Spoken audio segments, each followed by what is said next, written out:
the Bong Sao. So, Bong Sao is one of my favorite movements of Wing Chun. I really, really enjoy this movement because of its nice, flowing, circular nature, but also its dynamic and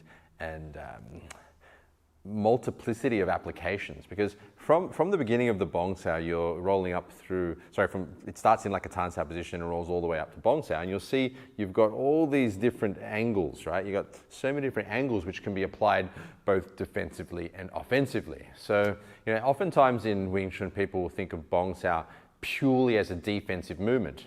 And it can be. So often I've seen it applied where punches come through and they roll it off this way, or maybe from the other angles you can see, they use it to roll this way like a defense. And then from that defense go into offense. Whereas I think if you only think of it in a defensive capacity, you miss a lot of the potential within it. Because if you look at the range of angles that you can make contact with someone with the Bong Sao, right? Yes, it can be used to defend, so I can either be blocking or redirecting forces away. But if you just think of expanding and connecting to them, you've got a multiple amount of potential attacking angles that you can utilize at any given moment through the Bong Sao. So Bong Sao is my favorite movement because of that, because of the nature of its applicability through attacking on so many angles, pretty much all the angles of the human arm, right? Because it even can attack this way as well. So this is a part of the Bong Sao, starting here, right? This way. And then you think of here, here, here. And every micro movement that I make is another potential attack and defense on both sides, right? So that's one of the reasons it's my favorite. So I've played with the Bong Sao a lot in my training. I've even spent whole months on just performing the Bong Sao and bringing the state into it because I just really enjoy the movement and I like it.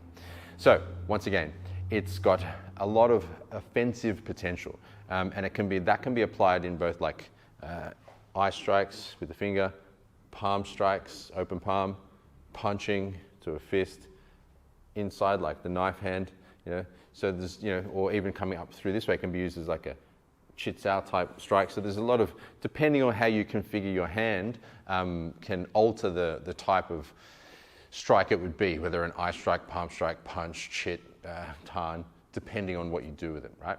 So it's got a lot of offensive potential, but also defensive as well. So any type of strike, generally speaking, it's against strikes that come from the outside gate. So this would be the inside gate, inside between my arms, and the outside gate would be around the outside of the arms. So as a strike comes around the outside gate, you can utilize the Bong Sao movement to catch and deflect, or catch, redirect, or just catch and hit, which is my favorite. My favorite is just block striking, so that as you block, you strike simultaneously. That's my personal favorite, but it's not necessarily what will manifest in a fight situation according to the two varying degrees of skill and power.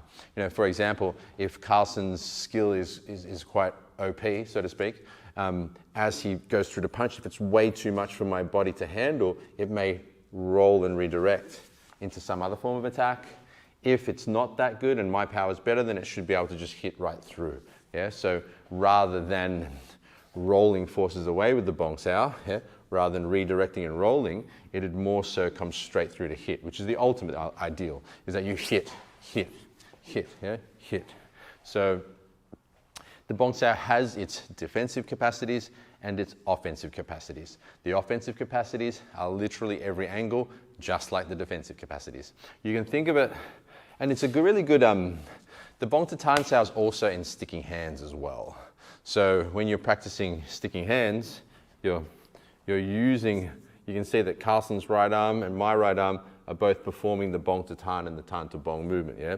So you can see it's also practiced in here, and now left arms are doing the Fuk Sao. So you can see it's quite a fundamental piece of the Wing Chun skill set, and it's got a multiplicity of both attack and defense potential within it. So that's a little bit about the Bong Sao. One last piece is that the Bong Sao means the wing arc arm. So it moves like a wing, like a bird, a wing in an arc, and is an arm. So Bong Sao, so wing arc arm. There are other translations, but once again, who really cares? Utilize the function and the power within it. Okay, one last thing for those of you who are interested is just the way the structure activates. Center, sense, get your structure activated, and the shoulder joint rotates to bring the elbow outward, as opposed to the Tan-Sao and the Fuk-Sao and the inward style movements where the elbow arcs in, the elbow arcs outward with the rotation of the shoulder. And yes, there is also a rotation of the elbow joint as it comes around as well. So there's the rotational concepts. Once again, they're all pretty basic. You can just think about how your joints rotate, right? Cool. Well, that is the Bong Sao.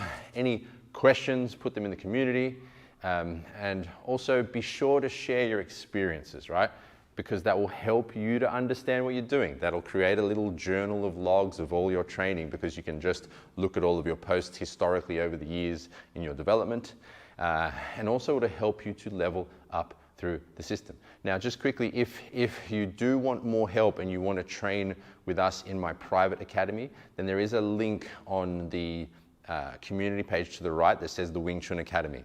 If you want to find out more about that, to train with me and the more senior students in a more, for lack of a better word, a more intensive, because we all train every day and we help each other grow in there every day, then click that link and you can either sign up or you can book a consultation and we can see if we're the right fit for each other. You'll have a chat with one of our teachers or potentially myself if I've got time. Alrighty, any questions, you know where to put them, and I look forward to seeing you in our next session.